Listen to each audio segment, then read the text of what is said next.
Good morning students. Welcome back in the next lecture of Pharmaceutical Chemistry 1. As you all know, we are discussing the topic antioxidants.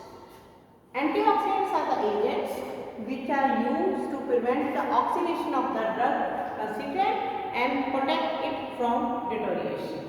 You have studied many chemicals, many compounds in this topic. Now we are going to discuss the next compound, that is sodium thiosulfate.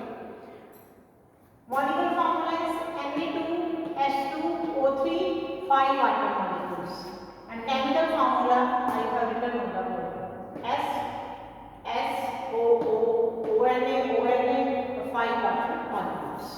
Sodium thiosulfate, it can be prepared in many ways. So first of all, preparation. इसको हम कैसे prepare करते हैं? तो sodium thiosulphate को prepare करने के लिए फर्स्ट क्या है, सोडियम सल्फाइड को आप सल्फर के साथ हीट करें. ठीक है, बॉयल करना होता है किसको? Sodium sulphide. Sodium sulphide plus sulphur, तो आपके पास आ गया सोडियम थायोसल्फेट. एक प्रोसीजर तो इसको बनाने का ये है कि सोडियम सल्फाइड को आपने सल्फर के साथ ट्रीट किया. दूसरा क्या है कि आप sulphide, sodium sulphide plus sodium carbonate plus sulphur dioxide, इनको जब आपने ट्रीट किया तो आपको मिला sodium thiosulphate plus carbon dioxide. तो ये दो मेथड से आप जो है सोडियम थायोसल्फेट को प्रिपेयर कर सकते हैं. अब है इसकी प्रॉपर्टीज. तो प्रॉपर्टीज में सबसे पहले है इसकी फिजिकल प्रॉपर्टी. फिजिकल प्रॉपर्टीज में क्या है कि ये कैसे बनता है, कैसा होता है, ये लार्ज ट्रांसपेरेंट कलरलेस मोनोक्लिनिकल प्रिज्म हो सकता है, जहाँ कोर्स क्रिस्टलाइन पाउडर हो सकता है. ऑर्डरलेस होता है, कोई स्मेल नहीं होती है इसकी. कूलिंग बिटर एल्कलाइन इसका टेस्ट होता है. इसकी जो स्पेसिफिक ग्रेविटी है, जो इसकी डेंसिटी है, that is 1.729 at 17 degree centigrade. Air में ये स्टेबल होता है बिलो 33 डिग्री सेंटीग्रेड. और जब आप इसका टेम्परेचर हाई कर देते हैं तो ये एयर में एफ्लोरेसेंस प्रोड्यूस करता है, यानी अपने वाटर के मॉलिक्यूल जो है उनको लूज कर देता है. हाइग्रोस्कोपिक नेचर का होता है, एयर में से मॉइस्चर को एब्जॉर्ब करता है और इवन डेलिकेसेंट बन जाता है. मॉइस्चर को एब्जॉर्ब करके ये उसके अंदर डिजॉल्व होकर लिक्विफाई हो जाता है. ठीक है, इसके अलावा वाटर में इसकी सॉल्युबिलिटी बहुत अच्छी है, अल्कोहल में ये इनसॉल्युबल है. इसका मेल्टिंग पॉइंट होता है 50 डिग्री. और इसके जो स्टोरेज है that is air tight container. तो ये है इसकी फिजिकल प्रॉपर्टी. पेपर में आपने जब ये लिखनी है तो आपने इसको पॉइंट्स की फॉर्म में लिखना है. इसके बाद है केमिकल प्रॉपर्टी. केमिकल प्रॉपर्टीज में क्या है कि ये डाइल्यूट एसिड के साथ जब आप इसको ट्रीट करते हैं तो ये डिकम्पोज हो जाता है. रिएक्शंस मैंने सारे बोर्ड के ऊपर लिखे हैं, ऐसे ही आपको लर्न करने पड़ेंगे रिएक्शंस. Na2H2O3. ठीक है, सोडियम थायोसल्फेट में जब हमने डाइल्यूट सॉल्यूशन ऑफ HCl के साथ ट्रीट किया, NaCl सोडियम क्लोराइड बन गया, सल्फर प्रोड्यूस हुआ, वाटर और सल्फर डाइऑक्साइड जो है लिबरेट हो गई. इसके बाद Na2H2O3 ये कैसे डिकम्पोज होता है? Na2SO4 plus Na2S5. Na2S5 जो बनता है ये आगे फिर डिकम्पोज होकर लिबरेट करता है 4S और Na2S. ठीक है, सोडियम सल्फाइड और सल्फर को ये लिबरेट करता है. इसके अलावा ये जो आपका सोडियम थायोसल्फेट है, ये नॉर्मली एल्कलाइन सॉल्यूशन इसके जो होते हैं वो स्टेबल होते हैं. मतलब अगर बेसिक नेचर है, अगर ये जो है हायर साइड है इसके सॉल्यूशन की, तो स्टेबल होते हैं. और इसके अंदर अगर हम सोडियम कार्बोनेट और बोरेक्स डाल दें तो भी इसके सॉल्यूशन जो है वो स्टेबल हो जाते हैं और आप उनको लंबे टाइम तक स्टोर कर सकते हैं. जो सोडियम थायोसल्फेट है ये रिड्यूसिंग एजेंट की फॉर्म में भी एक्ट करता है. तो रिड्यूसिंग एजेंट एक्ट करता है तो क्या करता है कि फेरिक क्लोराइड, ठीक है, फेरिक में जब आयरन जो है वो फेरिक की फॉर्म में होगा, उसको ये रिड्यूस करके फेरस फॉर्म में कन्वर्ट कर सकता है. ठीक है, और ऐसे ही ये जो है मॉलिक्यूलर आयोडीन को आयोडीन आयंस की फॉर्म में कन्वर्ट कर सकता है. रिएक्शन मैंने बोर्ड के ऊपर लिखे हैं. Ferric chloride plus sodium chloride और सोडियम क्लोराइड और सोडियम थायोसल्फेट। ठीक है, ये हो गया। उसके बाद iodine plus sodium thiosulphate Na2H4O6 plus NaC। ठीक है, NaI सॉरी, आयोडीन के साथ रिएक्ट किया और सोडियम आयोडाइड। तो ये रिएक्शंस जो हैं इसके एज ए रिड्यूसिंग एजेंट की जो फेरिक क्लोराइड है इसमें फेरिक की फॉर्म में आयरन है उसको ये फेरस फॉर्म में कन्वर्ट करता है और मॉलिक्यूलर आयोडीन को ये आयनिक फॉर्म में कन्वर्ट करता है। क्लियर? तो ये है आपका chemical properties of sodium thiosulphate. उसके बाद आते हैं ये जो केमिकल इनकम्पैटिबिलिटी है इसकी, उसके बारे में हम बात करेंगे। जब हम केमिकल प्रॉपर्टीज के बारे में बात करें तो इनकम्पैटिबिलिटी की बात करेंगे। तो इसके जो सॉल्ट्स होते हैं उनमें सिर्फ एल्कली मेटल सॉल्ट जैसे सोडियम का जो सॉल्ट है थायोसल्फेट का, सिर्फ वो ही स्टेबल होते हैं और वो ही सॉल्युबल होते हैं। अगर आप कोई और इसके साथ ऐसा सोल्यूशन मिक्स करें जिसके अंदर कैटायंस हो तो प्रॉब्लम स्टार्ट हो जाती है, इनकम्पैटिबिलिटी स्टार्ट हो जाती है। मेटल थायोसल्फेट जो होता है वो प्रेसिपिटेट हो जाता है और ये जो प्रेसिपिटेट्स होते हैं इनका कलर डार्क होना शुरू हो जाता है due to formation of sulphides. ठीक है, सल्फाइड बनने स्टार्ट हो जाते हैं और उससे कलर जो है डार्क होना स्टार्ट हो जाता है, आपकी जो प्रोडक्ट है वो खराब होनी स्टार्ट हो जाती है। अब है इसके यूज। इसके यूज बड़े लिमिटेड से यूज है। इसका यूज वैसे हम इसको एंटीऑक्सीडेंट की फॉर्म में पढ़ रहे हैं बट इसका एज एंटीऑक्सीडेंट यूज कॉमन नहीं है। एंटीऑक्सीडेंट आप इसको सिर्फ यूज करते हैं in the solution of iodides, जो आपने सामने देखा है आयोडाइड्स में ही आप इसको यूज करते हैं एज एंटीऑक्सीडेंट। इसके अलावा बाकियों में आप और सोल्यूशन में आप इसको एंटीऑक्सीडेंट नहीं डालते हैं।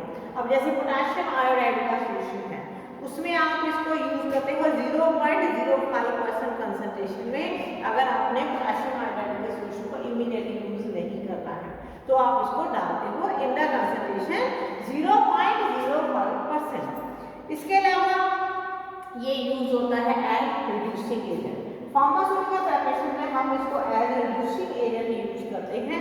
तो रिड्यूसिंग एजेंट जब हम आप इसको यूज करते हैं तो इसकी कंसंट्रेशन होती है 0.01 से लेके 1% तक, इतनी कंसंट्रेशन में आप इसको यूज करते हैं।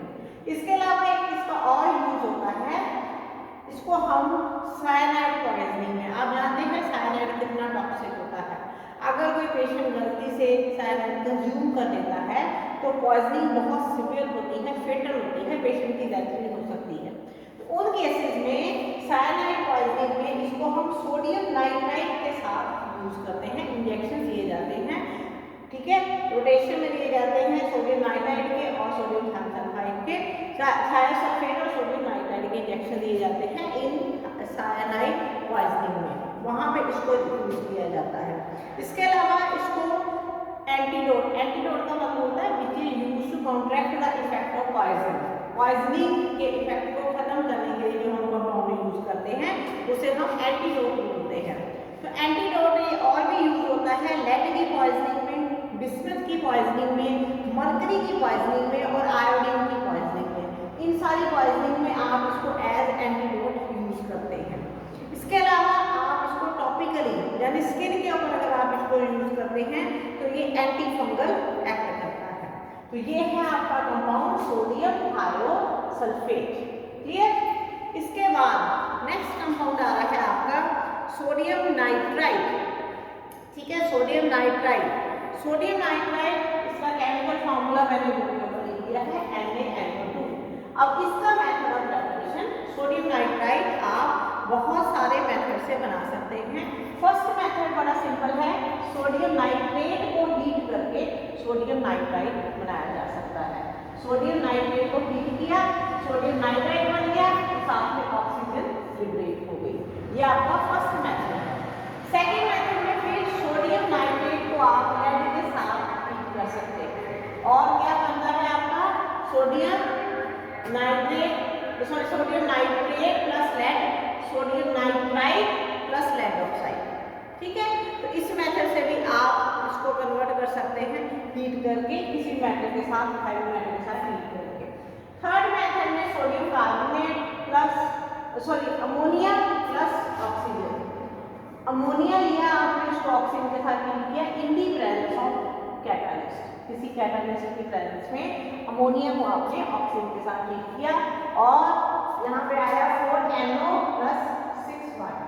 अब ये जो 4NO आपके पास आया है, इसको आपने सोडियम कार्बोनेट Na2CO3 के साथ हीट किया प्लस ऑक्सीजन, तो आपका आ गया sodium nitride plus carbon dioxide.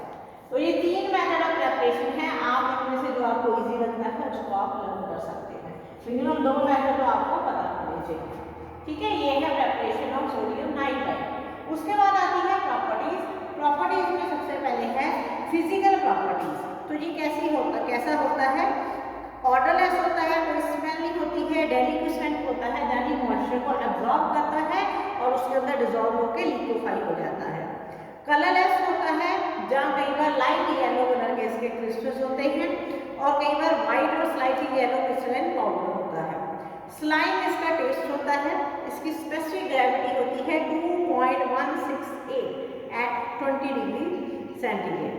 Water में ये फ्रीली सॉल्युबल होता है, अल्कोहल में स्ट्रेंगली सॉल्युबल होता है। जब आप एयर को एक्सपोज करते हैं तो ये डेलिक्विसेंट हो जाता है और इसकी ऑक्सीडेशन होके ये बन जाता है सोडियम नाइट्रेट, यानी यही रिएक्शन उल्टा हो जाता है। ठीक है, एयर की ऑक्सीजन के साथ कंबाइन करके ये बना देता है सोडियम नाइट्रेट, यानी नाइट्राइट जो है वो नाइट्रेट में कन्वर्ट हो जाता है। इसलिए क्योंकि जो भी चीज ऑक्सीजन के साथ कंबाइन करी है तो उसकी स्टोरेज क्या होगी? Air tight container. नेक्स्ट आता है इसकी केमिकल प्रॉपर्टीज। तो केमिकल प्रॉपर्टीज में क्या है? ये भी एल्केलाइन नेचर का होता है, बेसिक नेचर का होता है। अगर आप लिटमस टेस्ट करेंगे तो ये एल्केलाइन नेचर का होगा। ठीक है, और वीक एसिड के साथ अगर आप इसको ट्रीट करते हैं तो ये हाइड्रोलाइज हो जाता है। अब यहाँ पे हमने इसकी प्रॉपर्टीज में कुछ रिएक्शंस लिखे हैं। केमिकल प्रॉपर्टीज में आपको कुछ ना कुछ रिएक्शन जरूर लिखने पड़ेंगे। तो ये जो रिएक्शंस हैं, ये रिएक्शंस हैं, पहले तो है वीक एसिड के साथ, मतलब डाइल्यूट सॉल्यूशन ऑफ एसिड के साथ। ये देखिए सोडियम नाइट्राइड को हमने H2SO4 के साथ ट्रीट किया है, डाइल्यूट सॉल्यूशन ऑफ H2SO4 के साथ Na2SO4 प्लस HNO2।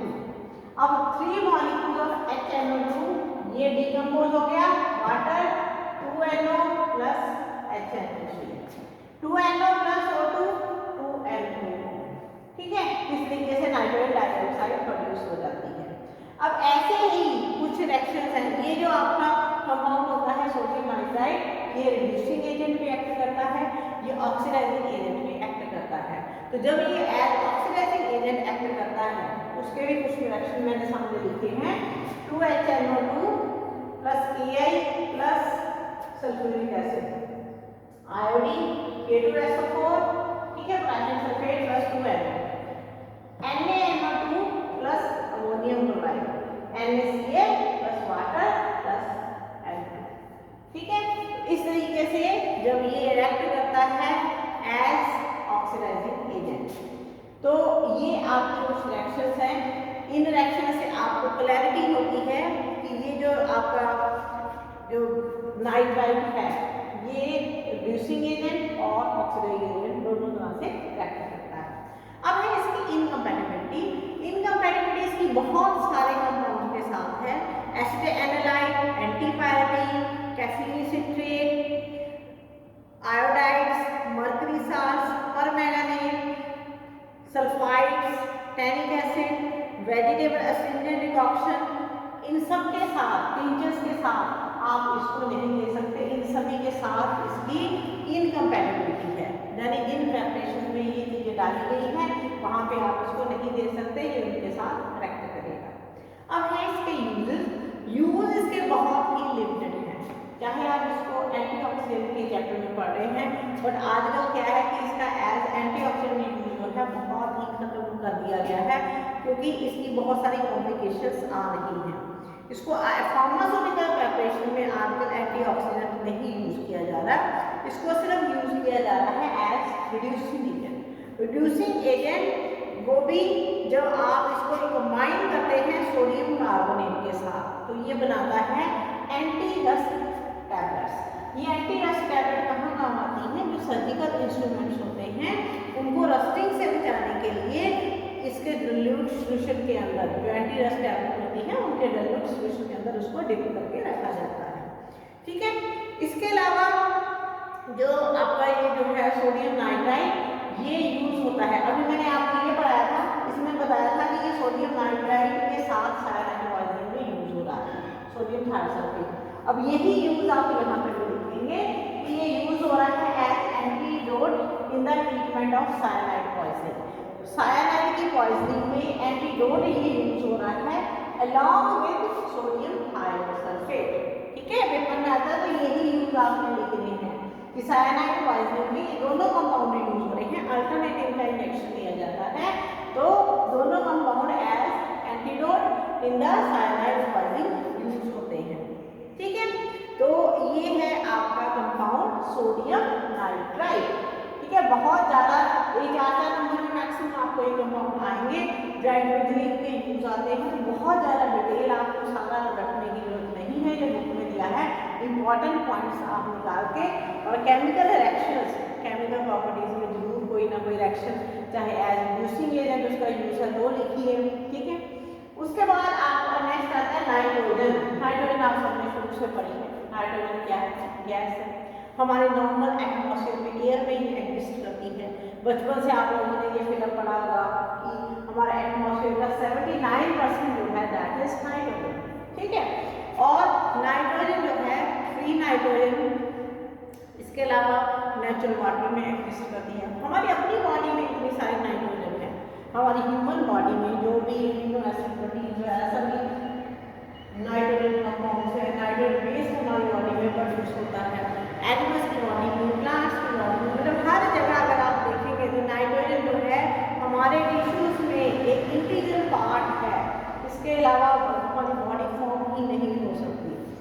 और जितने भी न्यूक्लिक एसिड हैं, अच्छा प्लांट प्रोडक्ट्स में देखिए एल्कलॉइड्स हैं, वो भी नाइट्रोजन कंपाउंड है। हमारी बॉडी में protein, amino acid, urea, nucleic acid, DNA आदि सारा सभी में नाइट्रोजन एग्जिस्ट कर रही है। तो नाइट्रोजन जो है एक बेसिक कंपोनेंट ऑफ लाइफ है अगर आप देखें। ठीक है, ये मिट्टी में भी, सॉइल में भी प्रेजेंट होती है। और अगर आपने इसको प्रोड्यूस करना है, कैसे प्रोड्यूस कर सकते हैं? Fractional distillation of liquid air. Air को लिक्विफाई करके उसकी फ्रैक्शनल डिस्टिलेशन करिए। फ्रैक्शनल मीन्स इन पार्ट्स, एक पार्ट आपको नाइट्रोजन का मिल जाएगा। अब ये जो नाइट्रोजन है इसको स्टोर कैसे करना है? इसको हमने स्टोर करना है सिलेंडर्स में, पेंटेड ग्रे कलर के पेंटेड सिलेंडर्स होते हैं और उनकी जो नेक और शोल्डर ब्लैक कलर के होते हैं। ये चीज़ याद रखनी आपको बहुत जरूरी है, क्योंकि आपके पेपर में सिलेंडर्स, अलग अलग गैसेस के सिलेंडर्स के कलर आते हैं फिलअप में, कि कार्बन डाइऑक्साइड गैस किस कलर के सिलेंडर में फिल होती है, नाइट्रोजन किस कलर के सिलेंडर में फिल होती है। तो इन गैसेस को एक दूसरे से डिफ्रेंशिएट करने के लिए इनको अलग अलग कलर के सिलेंडर्स में फिल किया जाता है। तो नाइट्रोजन को फिल किया जाता है ग्रे कलर के सिलेंडर में और इसका नेक और शोल्डर जो है वो ब्लैक कलर के होते हैं। ठीक है, और इसके ऊपर स्टेंसिल किया जाता है या पेंट किया जाता है, सिलेंडर की बॉडी के ऊपर लिखा जाता है नाइट्रोजन। ठीक है, तो जो नाइट्रोजन होती है इसकी प्रॉपर्टीज क्या है? पहले है इसकी फिजिकल प्रॉपर्टीज की, कलरलेस होती है। ऑब्वियसली आपके आसपास है, आपको दिख नहीं रही है तो नहीं कलरलेस होगी, ऑर्डरलेस होगी, कोई स्मेल नहीं है, टेस्टलेस गैस होती है। और सबसे बड़ी बात ये नॉन इन्फ्लामेबल है, ये आग नहीं पकड़ती है और ना ये जो गैस है आग लगाने में हेल्प करती है, कंबशन में हेल्प करती है। जो नाइट्रोजन है 1 लीटर नाइट्रोजन 0 डिग्री पे और प्रेशर जो है 760 mm मरकरी के ऊपर इसका जो वेट होता है दैट इज अबाउट 1.1 ग्राम। ठीक है, और इसकी जो केमिकल प्रॉपर्टीज हैं उसमें मेन चीज क्या है? ये एक इनर्ट गैस है, आप सभी जानते ही होंगे कि नाइट्रोजन एक इनर्ट गैस है, किसी के साथ रिएक्ट नहीं करती है। ये ना तो बर्न होती है, ना तो ये जलती है, ना ही ये जो नॉर्मल कंबस्शन हमारे सराउंडिंग में हो रही होती है उसको ये सपोर्ट करती है। तो ये जो नाइट्रोजन है हाई टेम्परेचर पे ये lithium, barium, silicon boron, strontium, magnesium, इनके साथ नाइट्राइड्स फॉर्म करती है। ठीक है, अब है इसके यूजेस। अब आपने अभी पढ़ा कि ये इनर्ट गैस है, वो इसका सबसे अच्छा करैक्टर है, सबसे मेन करैक्टर है। इनर्ट गैस होने की वजह से क्या होता है कि जितने केमिकल्स होते हैं, रिजेंट्स होते हैं, जो लैब में होते हैं केमिकल्स और रिजेंट, जब फार्मास्यूटिकल्स होते हैं उनको ये ऑक्सीडेशन से, एयर ऑक्सीडेशन से बचाती है। ठीक है, तभी हम इसको एंटीऑक्सीडेंट के चैप्टर में पढ़ रहे हैं कि क्योंकि वो केमिकल्स अब ऑक्सीजन के कांटेक्ट में आएंगे, एयर ऑक्सीजन के कांटेक्ट में आएंगे, उनकी ऑक्सीडेटिव डिग्रेडेशन हो सकती है। इसलिए उनकी जो बॉटल्स होती हैं उनमें हम क्या करते हैं, तो उनके अंदर जो एयर होती है उसको डिस्प्लेस कर देते हैं और उसकी जगह हम नाइट्रोजन को फिल कर देते हैं। तो इस तरीके से ये उन केमिकल्स को, या फार्मास्यूटिकल्स को, या रिजेंट्स को एयर ऑक्सीडेशन से बचाती है। तो ऐसे बहुत सारे एग्जाम्पल्स हैं, जैसे cod liver oil, olive oil, castor oil, multivitamin preparation, इन सारों की फिलिंग में, कंटेनर के अंदर इनकी फिलिंग में नाइट्रोजन गैस को यूज किया जाता है। ठीक है, इसके अलावा बहुत सारे वैक्सीन्स हैं, पेरेंटल प्रिपरेशंस हैं, जो सोशल फॉर टॉपिकल एप्लीकेशंस हैं या इंजेक्शंस हैं, इन सारों में हम नाइट्रोजन को यूज करते हैं।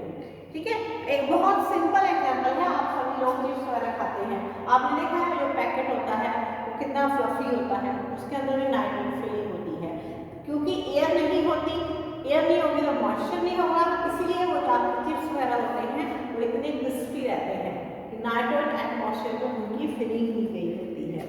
इसके अलावा जो नाइट्रोजन है इसको हम यूज करते हैं in the manufacture of ammonia, ammonia बनाने के लिए nitric acid, nitrates, cyanide, explosive. ठीक है, इनको बनाने के लिए हम यूज करते हैं। ठीक है, इसके अलावा इसको हम बहुत सारे मटेरियल्स की प्रिजर्वेशन में भी यूज करते हैं। तो ये है आपका कंपाउंड नाइट्रोजन।